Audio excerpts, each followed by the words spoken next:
At this time of year, often I am involved in a serious garlic therapy to keep my spirits up. So all together, this mix of what is here makes this a place of transformation and of hope. The youth among us have gone away for a conference, what we call con in UU language. And their experiences have opened their eyes to such an extent that they wanted to share this with you. They want to bring you into what they saw and experienced, for they are a big part of that mix that makes this a place of hope. Let us open with the words of Libby Stoddard. We have come into this room of hope, where our hearts and minds are opened to the future. We have come into this room of justice, where we set aside our fear to name freely every oppression. We have come into this room of love, where we know that no lives are insignificant. We have come into this room of song, where we unite our voices in the somber and the beautiful melodies of life. I invite you to sing. We will sing together. I invite you to stand in body or spirit, and we will sing about building a new way. In the Teal hymnal, number 1017.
Join me in singing our chalice lighting words. We light this chalice for the warmth of love, for the light of truth, and for the energy of action. Thank you. We will see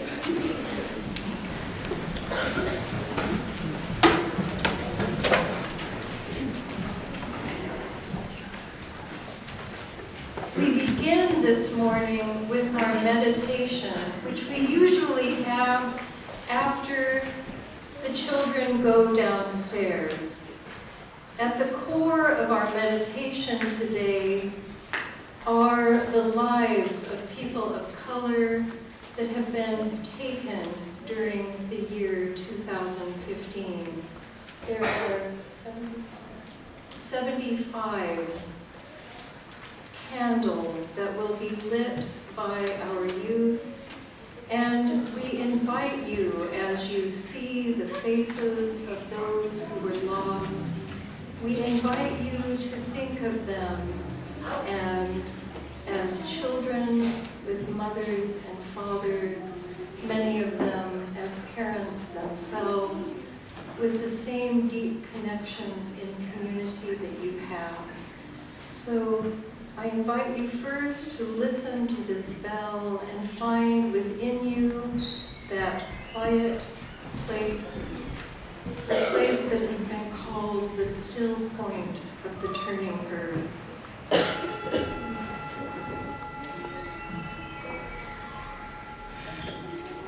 I invite you to put your feet firmly on this earth and to consider the earth that is deep below us, going down and down through many layers. And then, as we rise, let us imagine going through the fog and smog and up into those clear places and far beyond where stars are being formed.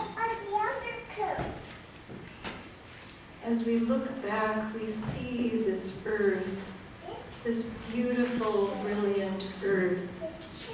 And as we look at our own country, we see that in this country that has held so much promise, that perhaps held great promise, as it did hold great promise for my ancestors, is also a place of broken promises, an emancipation proclamation that did not deliver.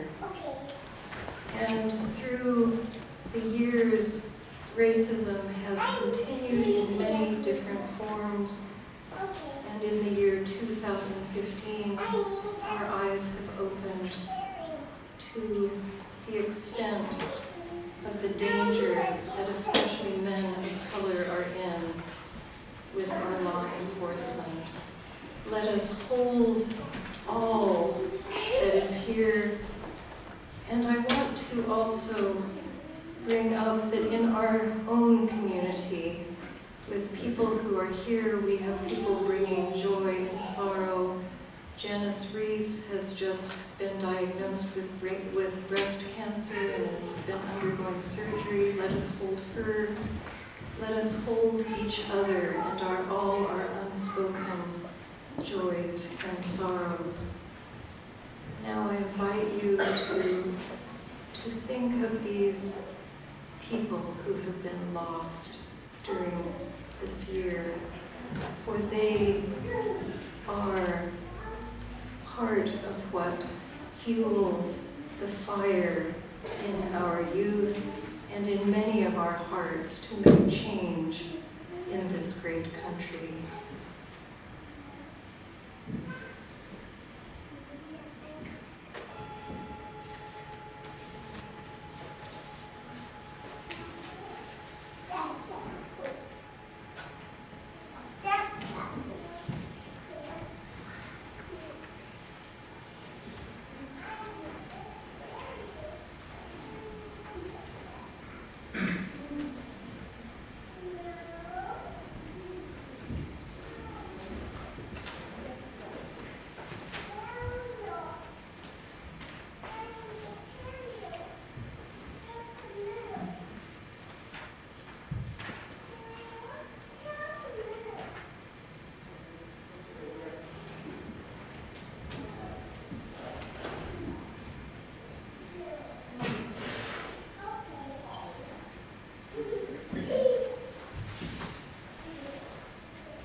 us hold the lights of these lives among us today. And consider the ever-widening circles that are around them. Let us hold them as we hold the light that is in our chalice, in the light of our community. And let us listen now to our youth.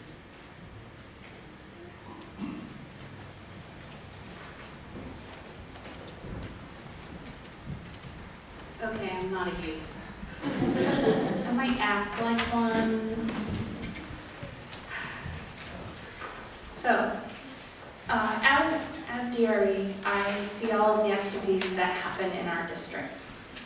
And when I saw that this year's district social justice con in Denver was going to be about Black Lives Matter, I knew that I wanted to go and I wanted to take some of our youth. I'm going to give you a clue. It's not because I like sleeping on the floor.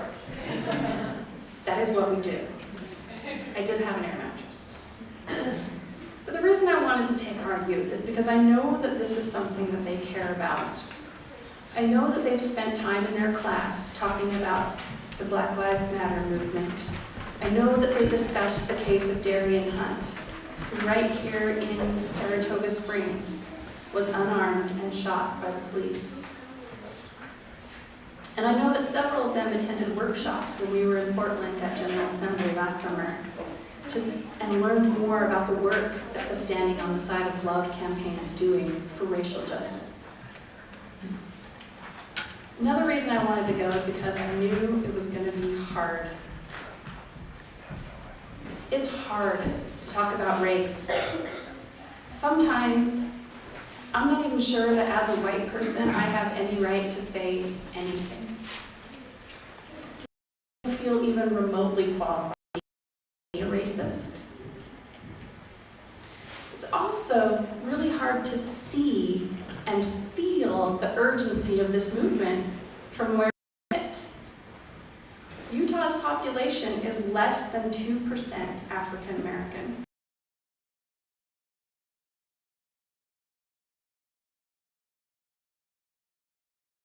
It distorts our view of the impact of racial oppression because it's not right in our faces. In fact, when I came home from this con, feeling so motivated and so ready to try to affect change even here, the very first person I encountered and told them about how I'd been at a conference about Black Lives Matter in Denver said, "Black Lives Matter? There are Black lives that matter in Denver? They need to worry about that?" Well, yes. Less than 8 hours from here, there's a city where 11% of the population is African American. The mayor of Denver is African American, and the chief of police is African American. And the Denver Martin Luther King Jr. parade each year is the largest one in the country. They've had over 40,000 people attend. Our first principle, affirming the inherent worth and dignity of every person, we can do that on an individual level. We know that we want to connect with people and be kind and compassionate. But the second one, that we work for justice, equity, and compassion in human relations, that takes a village. That takes all of us. It calls us to move beyond those easy, in quotation marks, easy, one-on-one interactions towards a collective movement on behalf of all of humankind. As one activist has stated, to obtain equal rights for all, say, gay people, we have to fight for civil rights, and women's rights, and immigration rights, and disability rights, and so on, because there is no hierarchy of oppression. And this idea that all kinds of oppression are somehow linked together, the term that they use is intersectionality, kind of a big word. Basically, all of these problems intersect. That's what convinced me that I need to be a racial justice activist from here on out. The kinds of oppression that have led to our inequality in our society, all kinds, whether it's racial, gender, income inequality, educational inequality, issues with poverty, health care, education, they are all linked together. And what we want to share with you today, the youth and I, are some of the ways that you can expand your role as an ally against oppression of all kinds by standing in solidarity with the Black Lives Matter movement. Because none of us are free until all of us are free.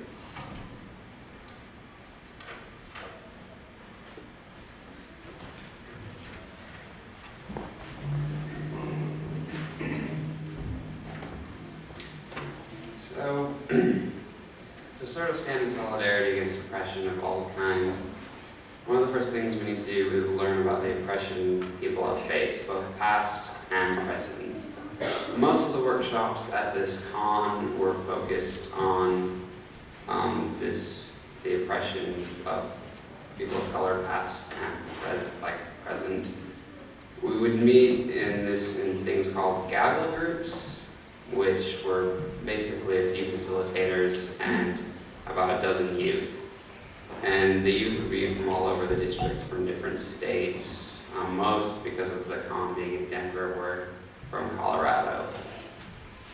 Each workshop had its different focus, and the one that really stood out to me was the school to prison pipeline workshop.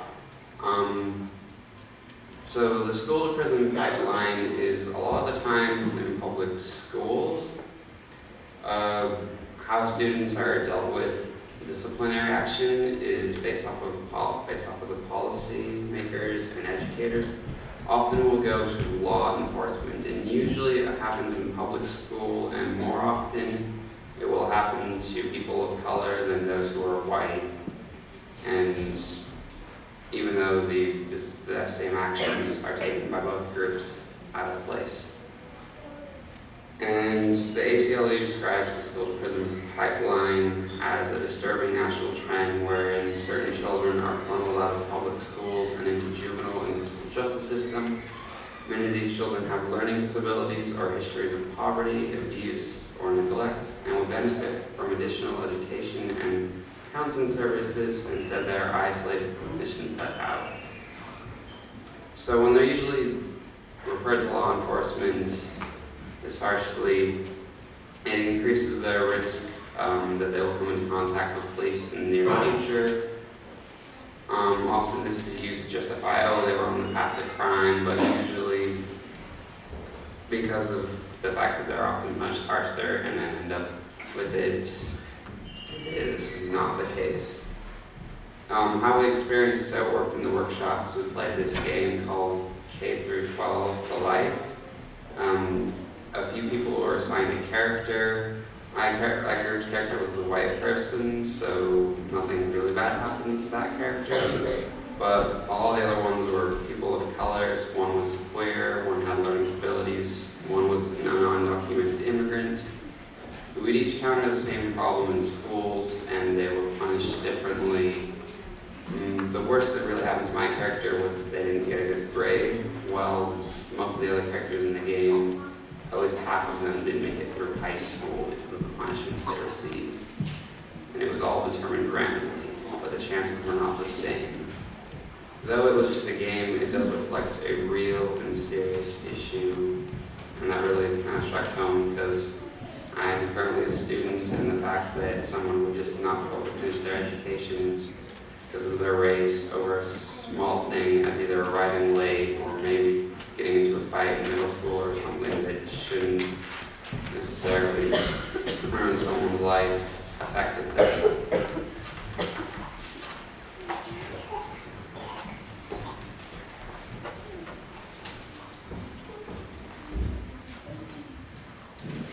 So the second step is facing conflict.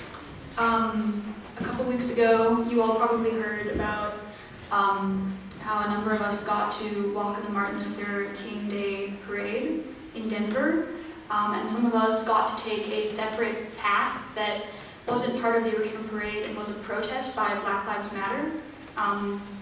There was a protest because, as Liz said, the mayor of Denver and the police chief of Denver are both African American, but they haven't really done that much to support Black Lives Matter or to improve racial equality. So it was that since they lead the parade, if they weren't going to lead the people, then the Black Lives Matter movement didn't want to follow them. So it was a protest by following a different route that hadn't been planned for the parade. And we were basically given the opportunity to do that, but the way that it was presented to us at the con was that every single youth and sponsor, so Liz was our sponsor, basically an adult who goes with the youth, would have to say that yes, they wanted to march in the Black Lives Matter offshoot of the parade protest. And then every single person's parent would have to say yes, and then the minister of everyone's congregation would have to say yes. And so it would have to be a unanimous decision, and only if every single one of those people agreed would we be able to participate. So the reasoning behind it having to be a unanimous decision was that there's this document that you create at the beginning of a con called a covenant, which has a number of agreements that everyone agrees to follow, usually including things like respecting people, inclusivity, speaking for ourselves instead of trying to speak for others. So that was inclusivity and including everyone and having us all follow the same path. That was the argument we were given to, why we all had to do the same path. But a lot of people, especially the youth of color, felt like this excluded them because there was pretty much no way that everyone was going to say yes and that everyone's parents were going to say yes and that the minister of everyone's congregation was going to say yes. It was an almost impossible thing to do.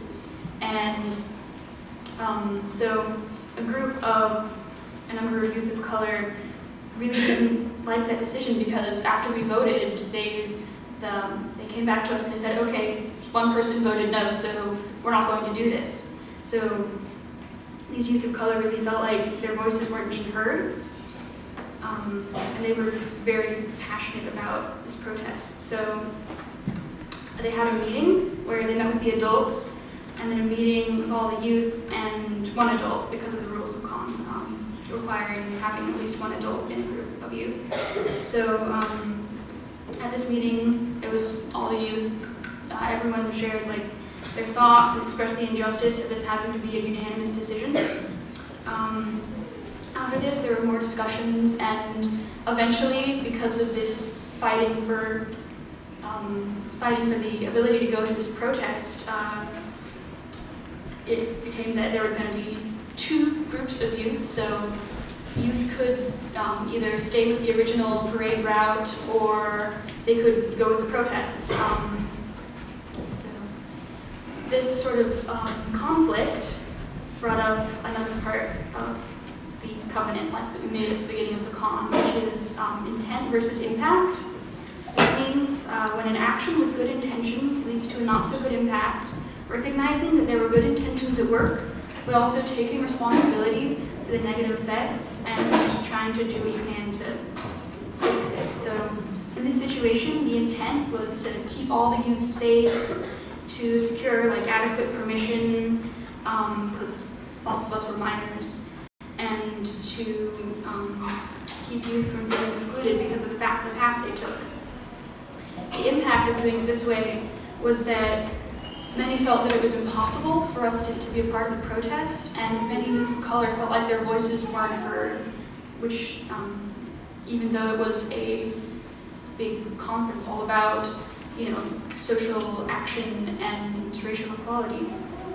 So, because of the end result, 5 of the youth and Liz got to join in the protest, and it was awesome. So,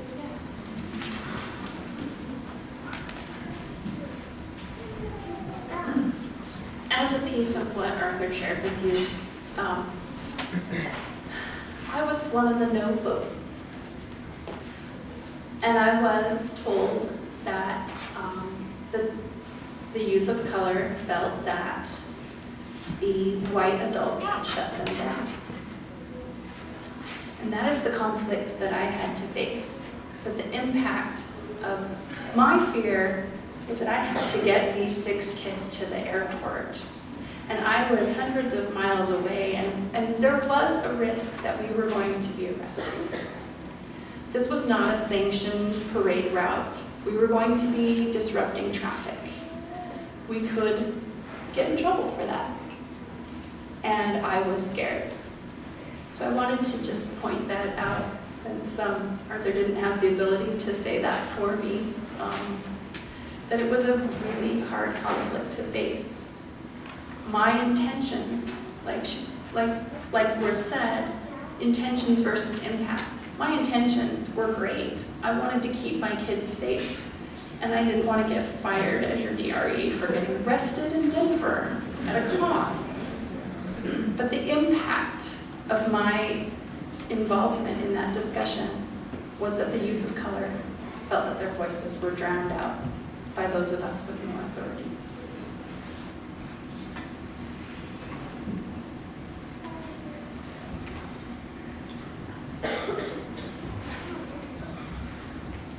That's a hard act to follow. Obviously, I'm not a youth, but I was asked to provide some historical perspective on activism. I was born in 1951. Our country was in the middle of the Cold War era. The Cold War was a battle between America and capitalism versus Russia and communism. Senator Joseph McCarthy was active, and he held hearings in Washington, D.C., which were referred to as witch hunts because they were looking for anyone who had any communist leanings or even thought that communism was something, well, we could talk about that. He accused American citizen activists of treason because they were leftists or they had friends who were communists. And he demanded that people in these hearings give the names of everybody else they knew who might be a communist so that they could be brought in.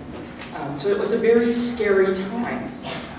But we've moved on past that, and justice has prevailed. In 1964, the free speech movement started at University of California at Berkeley. And this was started by a man named Mario Savio, and I happened to live in a co-op when I attended Berkeley, and we had a desk in there, and his name was carved in the drawer of the desk. We all thought that was pretty cool. It was about not quite 10 years later.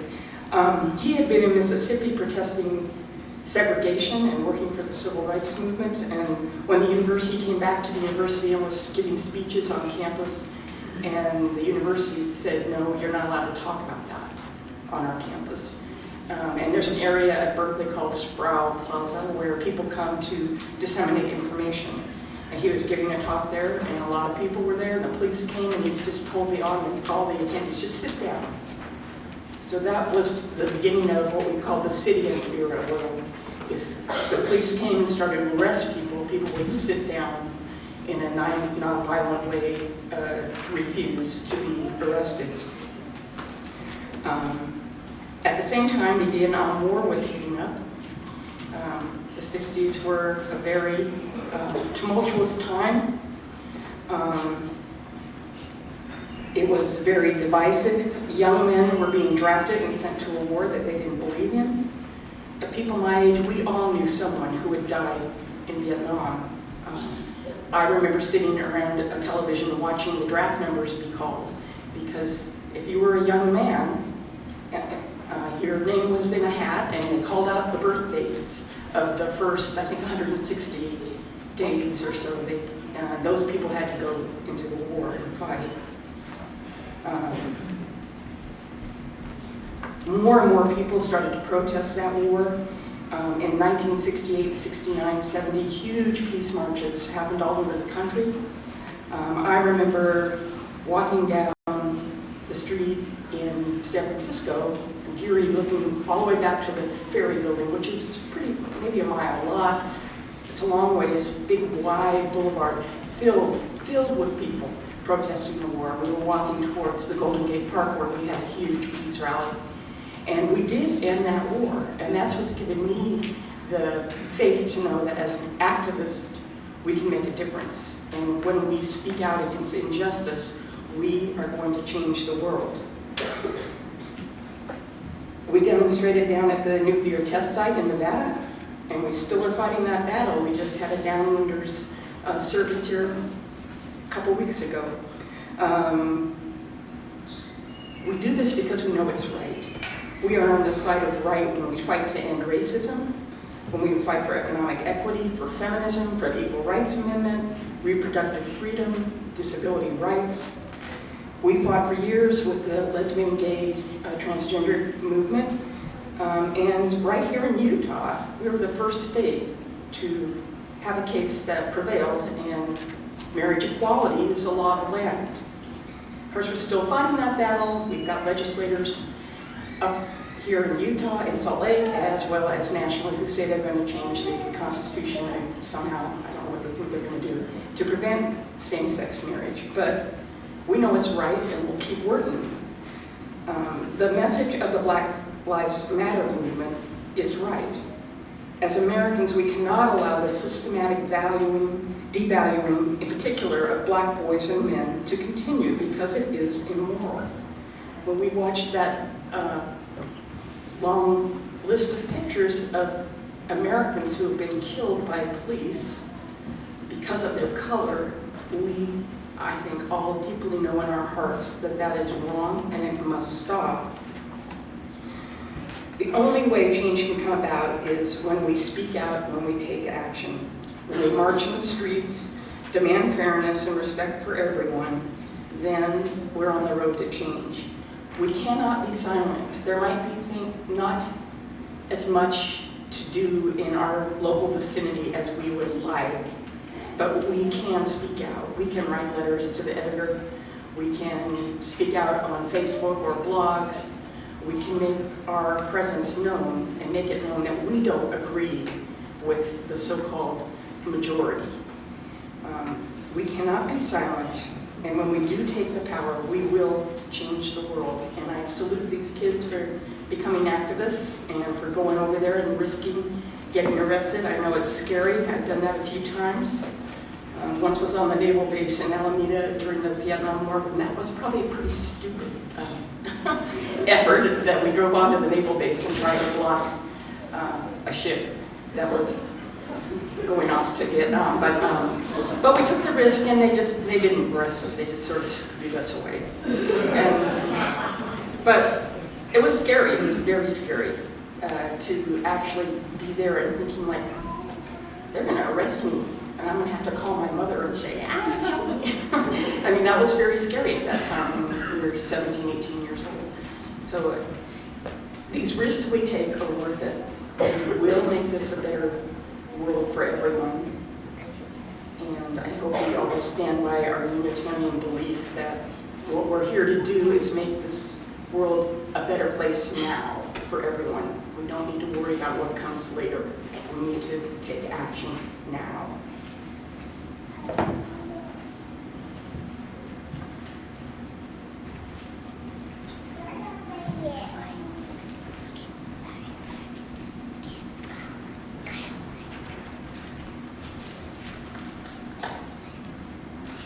One way that we at South Valley support our larger community is to share our Sunday morning offerings. Today we will share our offering with Sister Song.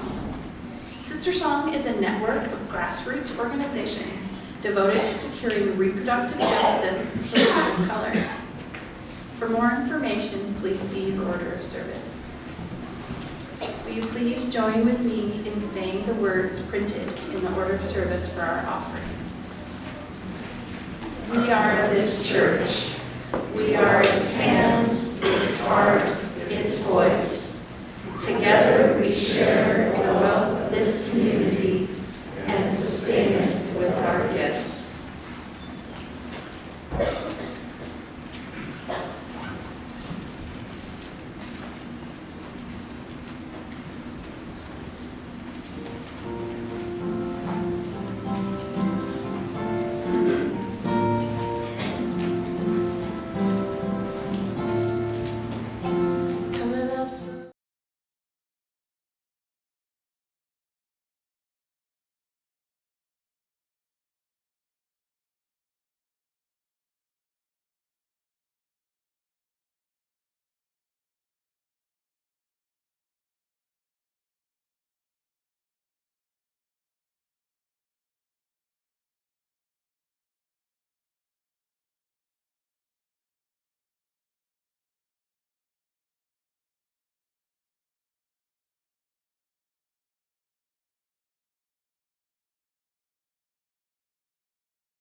Oh, I get to talk now. All right. So I'm going to start this with a quote. Whatever you do will be insignificant, but it is very important that you do it. By Mahatma Gandhi. I am a small person. I'm going to tell you right now that a lot of people probably forget that Utah exists sometimes. So when I got to Denver, I'm like, whoa, I exist. It's a weird feeling for me. Marching with the Black Lives Matter movement made me feel not only like I existed, but I mattered too. I changed something, and I did something. There's another quote that my mom really likes. It's called, "Never leave the scene of a great idea without taking action." That great idea was deviating from the original path. I loved that idea. And I did not want to leave the scene of that idea without taking action. And I'm so glad that I got to. Because let me tell you, it's the best feeling in the world, taking action. What I did was insignificant, but it's very important that I did it. I'm not even going to lie, I'm disappointed that we didn't get arrested. That would have been great publicity for those guys. And it's really powerful and moving to be walking with so many people who all want the same thing. Surrounding yourself with like-minded people can be really empowering, I think. But maybe sometimes we should surround ourselves with people that don't think like us. Maybe we can figure out why. When I was marching, I remember thinking, I don't care if I get arrested. I don't care if I miss my flight. I don't care if I lose my voice from shouting Black Lives Matter so many times. I just care that they see us. We're doing stuff. Look at that.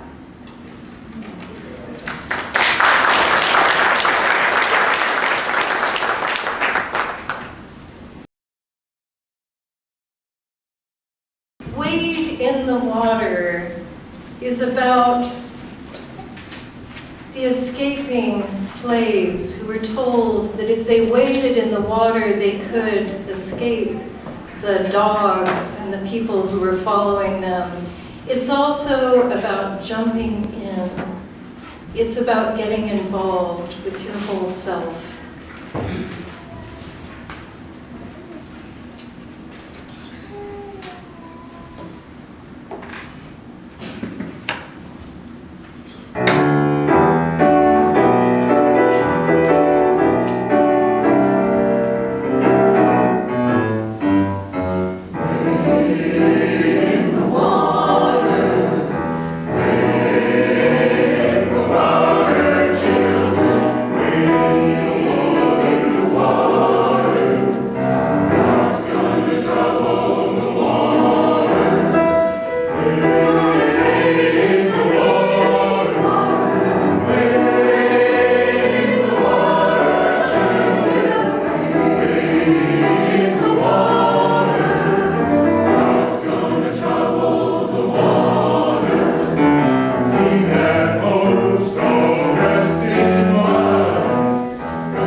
probably even more nervous than I am right now to be talking to you guys.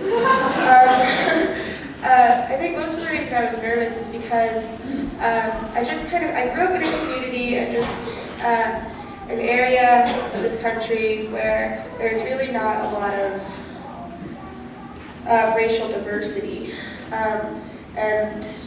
Also race is just kind of really, especially for me, it was just like a really uncomfortable thing to talk about. Just because of, all the history that we have of inequality in this country, not only with race, but with just everything. There's just so much unfairness and injustice. And so when I was getting ready to go to the con, I didn't know what to expect, and I was scared to have to talk about race. But now that I've been, it's a lot easier to talk about. It's easier to talk about just the things that have happened and what I can do to help make it better. And it's easier to keep educating myself and to educate other people. I've learned lots of different ways that I can support the Black Lives Matter movement and just support people of color. And I think the first thing that you have to do is what Ian talked about, is that you have to get educated. And you have to get past the fear of talking about race. Because the issues that it brings aren't going to go away unless we really work hard to make them go away. If you're not educated, you can't fix it. Sorry, I'm sick. The next thing you have to do, and what I kind of figured out at the con, is that you have to kind of accept the fact that as a white person, I have privileges that people of color don't have. And that, I can walk out in the middle of the street and I don't have to worry about the police being suspicious of me or shooting at me or something. Like, I don't have to worry about that because I'm a white person. But people of color have to worry about that every day. So I think that was a big realization for me. And in order to support the Black Lives Matter movement, I think realizing that is very important.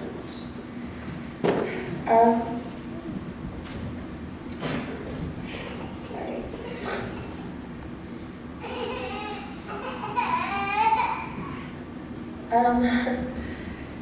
I think another thing to realize is that growing up in a state where there are so few African American people, sometimes racism can kind of be like ingrained into us. And we may have biases that we don't realize that we have, and they can end up hurting other people without us intending to. So realizing your biases is also important, so you can work to eradicate them. And it's not enough to be non-racist, you have to be anti-racist, and you have to be actively against it. So those are some of the major things that I realized that I had to do, and because I realized those things while I was there, I think it was definitely a life-changing experience for me. It was very humbling and educating, and I'm very grateful that I went.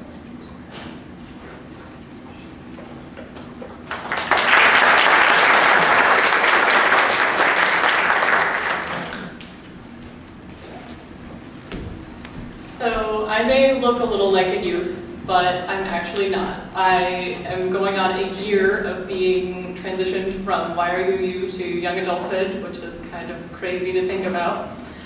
But I had a very different growing up. I grew up in a suburb just outside of Denver, and I went to a high school that was 20% Black and 60% Hispanic Latino.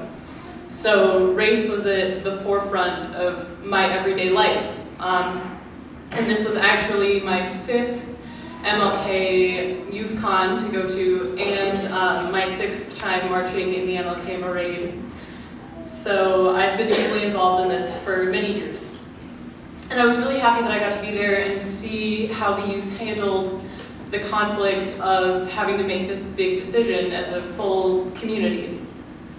And my own experience as a UU youth has given me the tools and the passion to really live an activist lifestyle and try and bring this into my everyday life. I often, by friends and people that I meet, especially here in Utah, get teased that social justice is just about being politically correct. And some of you may have heard this, but all the time I hear that I'm just the one advancing the agenda of political correctness and trying to keep people from saying what they want to say, those, Donald Trump types. But as far as I can find, there were 28 officer-involved homicides in the state of Colorado in 2015. So I think that this is about much more than just political correctness. And if me being a little bit politically correct keeps another 28 people from being killed on the streets, I don't see that as a bad thing. Doing social justice work is really, really hard, and it takes constant involvement and effort. So it's really tiring sometimes. And occasionally, you really can't plan for it. Social justice doesn't fit into a set schedule. Arthur described to you the situation of how we had to make this decision as a community, and I kind of want to share with you guys a little bit of the timeline of how this decision was made and how it all happened. Black Lives Matter 5280 activists made the decision to take the alternative route not even 7 days before the parade day. And people who were invited to participate in the action were only aware of it by an email that was sent out on Thursday night. So we had the time between Thursday night and Sunday morning, or Monday morning, to decide if this is what we were going to do, and it was only presented to the youth on Sunday night. So we had very little time to decide this, and it didn't really fit into our schedule very well. But the youth did a wonderful job with taking the really short notice that they had and sort of running with it. And this happens all the time. All the time when I was living in Denver, there would be social justice actions that I had only known about the day before or 2 days before that I would still go and participate in, even though I had classes to attend or other extracurriculars or things going on, because this is so important to me, and it does take up a lot of time. We themed this con. Each con every year has a name and a theme. So the theme of this con was Black Lives Matter, and the name was Sleeping Giant. And that comes from a song shared with the UU community from the Denver slam poet Susie Q. And it goes, I am a sleeping giant, there lives a riot in my bones. And you always have to carry that with you as an activist, because sometimes you have to wake up that giant and you have to go out and you have to face these things. And I know it was really frightening for the youth. I was more prepared. I've faced the DPD before in full-on riot gear while they were pepper spraying people and shooting them with rubber bullets. Our youth did not have that experience, thank goodness, I'm glad. But I was a lot less frightened and a lot more prepared for the events of pepper spray and getting arrested and any police action that might have been taken. And I'm glad that our youth didn't have to face that. But my experiences as a UU youth gave me the tools and the preparation to face those scary situations, because they strengthened my UU values so much that I know that me getting arrested is so much less of a burden than the burdens carried by the 75 families who have a huge hole in their hearts because they're missing someone that they loved so much and was taken from them far too soon. This work can't wait, so we have to be active participants in it, and it's integral to our values and our history as a faith tradition. Thanks.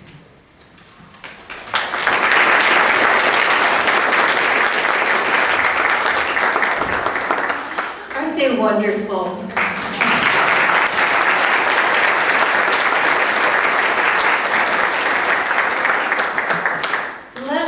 give thanks for Unitarian Universalism that encourages us to think and to also feel with our hearts, to think of what we can do when we look out to the world and we see injustice.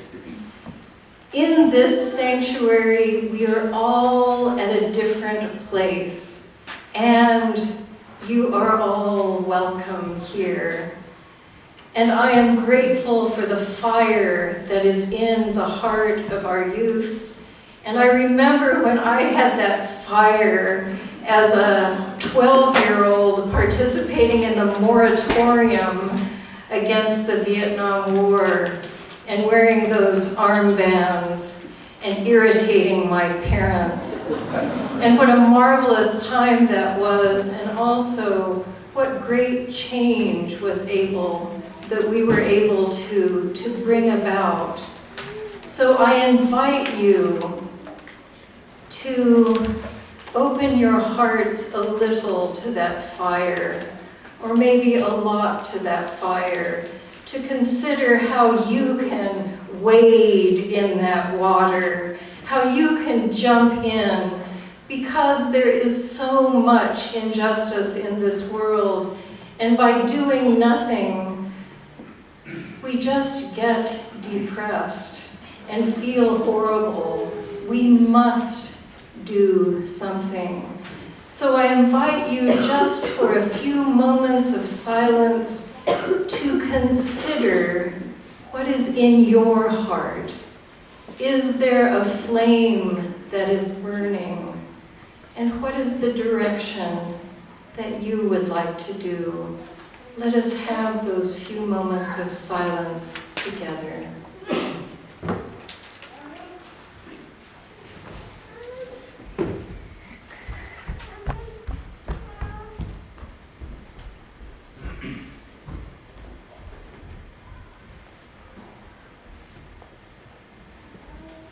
Amen, and may it be so.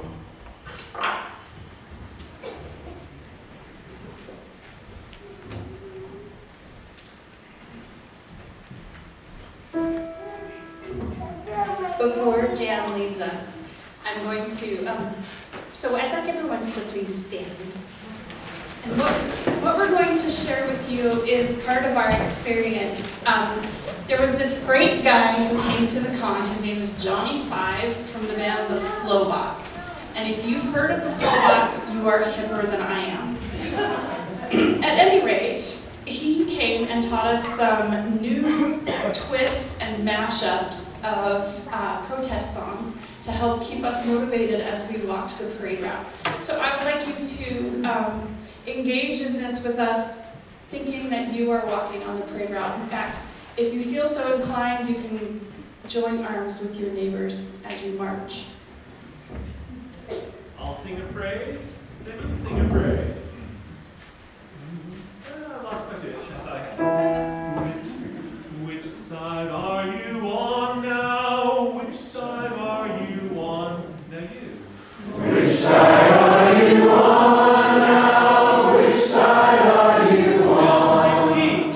Which side are you on now? Which side are you on?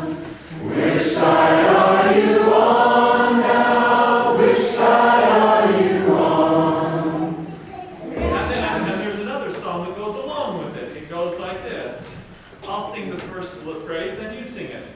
Wade in the water. Now you. Wade in the water. Wade in the water, children. Wade in the water, children. Wade in the water. Wade in the water. God's gonna trouble the water. God's gonna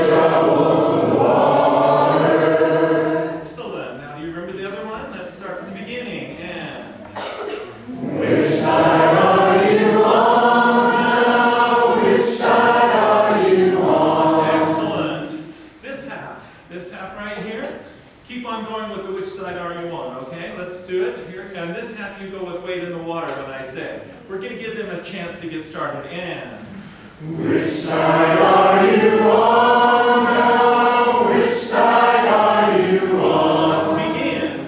Which side are you on now? Which side are you on, children? Which side are you on now? Which side are you on? Excellent. Now would you Let's do it again. do it again? Okay. Switch sides. You guys, which side are you on? Ready? Let's see if we can start at the same time. Wade in the water. Which side on? Ready? And. Which side are you on now? Which side are you on, children? Which side are you on now? Which side are you on? Again. Which side are you on now? Which side are you on, children? Which side are you on now? Which side are you on? Okay, now pick a part that somebody next to you is not singing. Okay? No, that's okay. You work together. Ready? Whatever part you feel most inspired by. And. Which side are you on now? Which side are you on, children? Which side are you on now? Which side are you on? Now switch. Which side are you on now? Which side are you on, children? Which side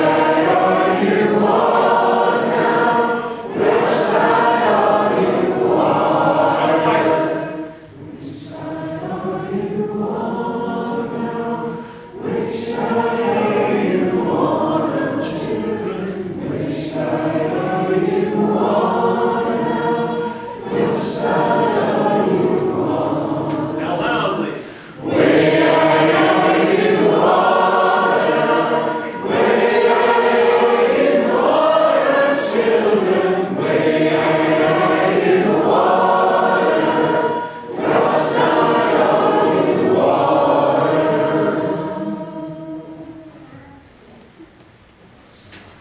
You're all invited to choir. 6 o'clock on Thursday.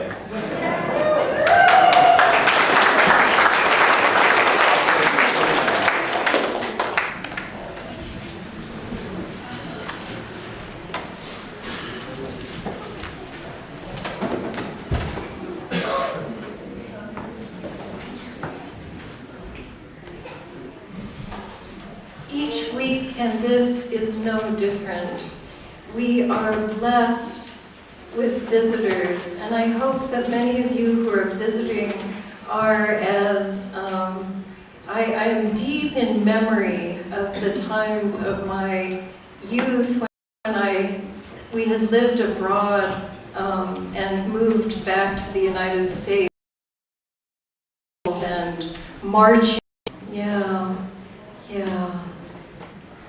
and times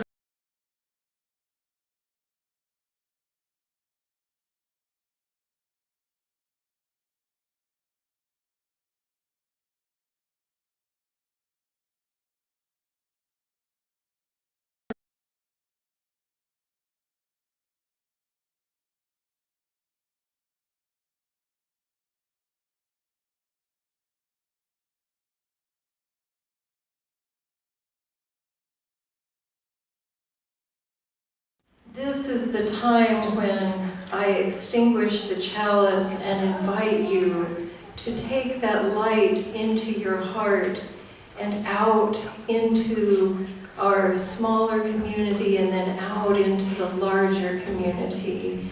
And I invite you now, in a way of taking this light, to think of a story of your own courage and to be waiting, because I want you to go to someone you don't know well or you haven't seen in a long time and ask them to tell you the story of courage.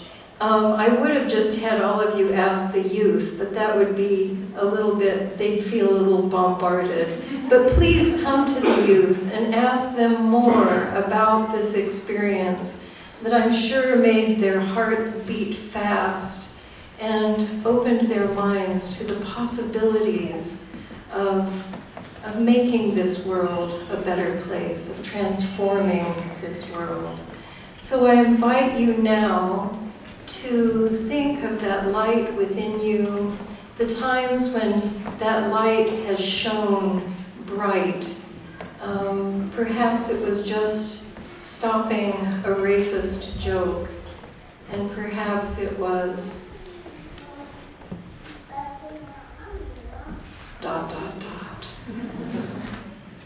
So I extinguish the chalice and invite you now to rise and greet each other as the people of courage that you all are. Amen, and may it be so.